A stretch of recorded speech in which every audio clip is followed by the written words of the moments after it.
اللہ تعالیٰ ہماری برداشت، سب سے بڑی قوت برداشت ہے. بالکل صحیح. تو ہماری یہ برداشت بڑھانے کے لیے اللہ تعالیٰ غم بھیجتا ہے. صحیح. اور آہستہ آہستہ صبر کے ذریعے، نماز کے ذریعے انسان جو ہے نا اس مشکل سے نکل آتا ہے. کیونکہ اللہ کا وعدہ ہے کہ ہر سختی کے ساتھ آسانی ہے. تو سختی کے بعد آسانی ہے. اور اکثر لوگ جو نا امید ہو جاتے ہیں نا، تو اللہ کی رحمت سے نا امید ہونا اصل میں اپنے مستقبل سے نا امید ہونا ہے. تو جب آپ اللہ سے پر امید رہتے ہو، ہوپ فل رہتے ہو، تو پھر وہ دن خیر سے گزر جاتے ہیں. کیا بات. وسیم بھائی، اگر ہم دنیا پہ نظر دوڑائیں، ایسے ایسے غم ہیں نا، یعنی لوگوں کی جب سٹوریز سنتے ہیں اور اوور آل ورلڈ میں دیکھ لیں آپ، اور جو ہسٹری میں پاسٹ میں ہوا ہے، مطلب ایسے ایسے غم آپ کو نظر آئیں گے نا کہ انسان رو پڑتا ہے کہ یار واقعی دنیا میں بڑا غم ہے. لیکن اگر ہم یہیں پہ رک جائیں نا کہ بس دنیا میں بڑا غم ہے، زندگی بہت مشکل ہے، تو پھر تو ہوپ لیسنس ہے، پھر تو جو ہے نا وہ ایک ڈارکنس ہے، ایک اندھیرا ہے. دیٹس وائی آئی سے ٹو پیپل کہ دیکھو جو ایتھیزم ہے وہ یہیں پہ رک جاتا ہے. بالکل. وہ کہتا ہے کہ بس we are all here and we are doomed, اور بس ٹھیک ہے، سفرنگ بھی ہے، کیوس بھی ہے، ڈارکنیس بھی ہے، اب کیا کر سکتے ہیں. بٹ جب تک اسلام ہمارے پاس ہے نا وسیم بھائی، دیکھیں اللہ سبحانہ و تعالیٰ نے پہلے ہی ہمیں بتا دیا، جیسے آپ نے کہا نا ایکسیپٹنس. اللہ نے ہمیں ایکسیپٹنس دلائی ہے کہ دیکھو اس کو ایکسیپٹ کرو کہ یہ دنیا ایک مشکل کی جگہ ہوگی، یہاں تمہیں مشقت کرنی ہوگی، اسٹرگل کرنی ہوگی. وی ول ٹیسٹ یو. ہم دیکھیں گے تم میں سے کون ایمان والا ہے. کبھی بھوک سے، کبھی خوف سے، کبھی خوف کا انفیکٹ ذکر ہے کہ خوف سے ٹیسٹ کریں گے. آئی تھنک انگزائٹی میں خوف کا ایلیمنٹ کافی جو ہے وہ ہیوی حاوی ہوتا ہے. پھر لاس آف لائف سے تمہیں ٹیسٹ کریں گے، لاس آف فروٹ سے تمہیں ٹیسٹ کریں گے. لیکن وبشر الصابرین. اور دیکھیں اللہ نے پورا طریقہ بتایا ہے کہ دیکھو نا امید نہیں ہونا ہے. اگر یہ پرابلمز آ جاتے ہیں تو پھر اللہ طریقہ بھی بتا رہا ہے کہ تم نے ہوپ کیسے پکڑنا ہے. جیسے آپ نے کہا کہ نماز ہے، پھر صبر ہے. تو how amazing is the philosophy of our religion. بالکل سبحان اللہ. اور جو ایتھیسٹ سے جو نہ ماننے والا ہے، وہ میں اس کو یہی بولوں گا کہ وہ بیچارہ اللہ کی نعمتیں بھی استعمال کرتا ہے اور اللہ کو مانتا بھی نہیں ہے. سبحان. ٹھیک ہے نا. تو تحقیق جو ہے نا وہ آپ کو بعد میں وہاں پہ پہنچائے گی جہاں تسلیم پہنچائے گی آپ کو پہلے. تو جو سرنڈر کرنا ہے نا، یہی سب کچھ ہم نے کرنا ہے. ایک آڈیو میں وہ بیان کر رہے تھے حضرت، تو انہوں نے کہا کہ پورا سرنڈر کرنا ہے. تو جواب آیا کہ حضرت اتنی کمزور صلاحیتوں کے ساتھ پورا سرنڈر کیسے کروں؟ تو انہوں نے کہا کہ تم پورا سرنڈر کرو، تمہاری صلاحیتیں بھی پوری ہو جائیں گی. سبحان اللہ. تو یہ ہے کہ جب آپ پورا سرنڈر کرتے ہو نا، یہ جو اپنی کارسازی نکالو گے تو کارساز کی کارسازی سمجھ آئے گی نا. تو یہ جو اللہ ہے نا، یہ ہمارے ارادوں کو توڑتا ہے. اور نہیں آتی کوئی پریشانی اس وقت تک جب تک وہ بڑی پریشانی کو ٹالنے نہ آئی ہو.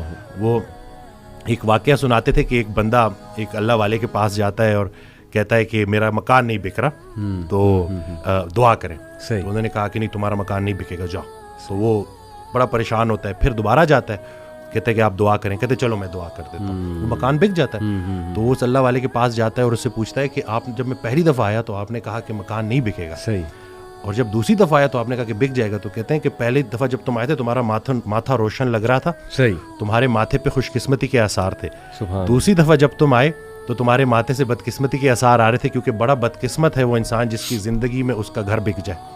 تو جو چیز تم اپنے لیے پسند کر رہے ہو، جس چیز پہ تم جشن منا رہے ہو، وہ اصل میں تمہارے استغفر اللہ کا مقام ہے جس کو تم الحمدللہ کہہ رہے ہو. انسان جو ہے نا وہ جلد باز ہے.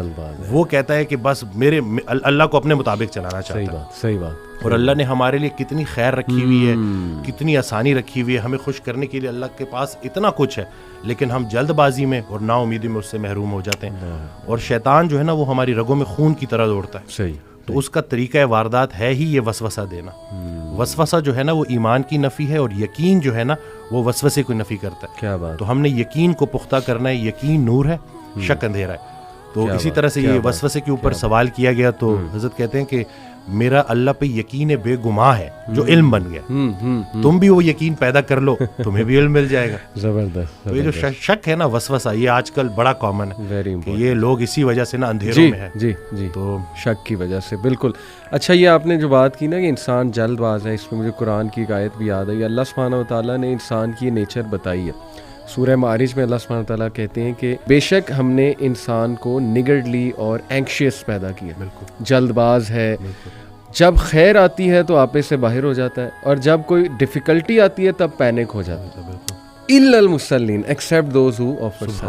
یعنی اللہ نے سلوشن بھی ساتھ بتا دیا کہ نہیں نماز تمہاری ان چیزوں کو چیک کرے گی, سجدہ کرو اللہ کے آگے, اور وہی آپ کی علی بات ہے کہ یقین. اور میں تو سمجھتا ہوں وسیم بھائی کہ ہماری زندگی میں جتنے بھی مسائل آتے ہیں نا وہ اللہ کی ذات پہ یقین دلانے کے لیے تو آتے ہیں کہ دیکھیں ہمارے ہاتھ میں تو ہے ہی کچھ نہیں.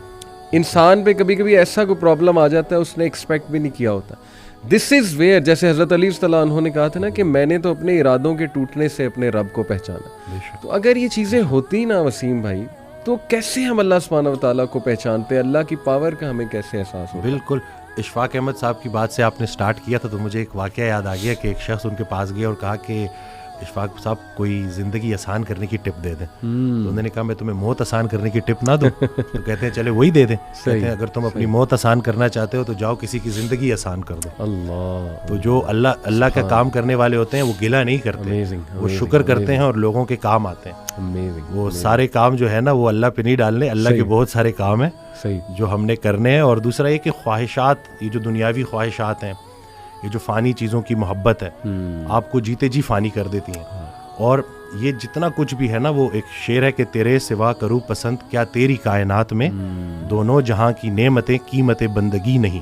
تو اللہ جو ہے نا اس کو ہم نے کسی چیز کسی لالچ سے ہٹ کے صرف اللہ کیونکہ عبادت کے لائق ہے اور اللہ خالق ہے, اور ہم نے اپنے حالات کو نہیں دیکھنا, بس ہم نے ماننا ہے. امیر انسان اگر اللہ سے دور ہے تو امیری اس کے لیے آزمائش ہے, غریب انسان اگر اللہ سے دور ہے تو غریبی اس کے لیے آزمائش ہے.